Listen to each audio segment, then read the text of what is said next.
पुढारीकार Padmashri doctor ग जाधव यांचा उद्या स्मृती दिन आहे।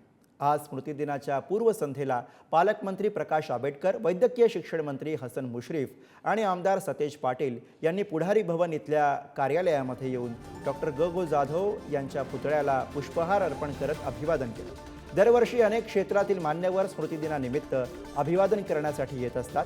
शिवाय शिवाजी विद्यापीठाच्या वतीनं दरवर्षी डॉक्टर ग जाधव स्मृती व्याख्यानमालेचं सुद्धा आयोजन केलं जातं। 38 वर्षांपासून सुरू असलेल्या या व्याख्यानमालेमध्ये यावर्षी राज्याच्या उच्च शिक्षण विभागाचे संचालक डॉक्टर शैलेंद्र देवळाणकर यंदाचं पुष्प गुंफणार आहेत। या कार्यक्रमाच्या अध्यक्षस्थानी कुलगुरू डॉक्टर डी शिर्के असतील।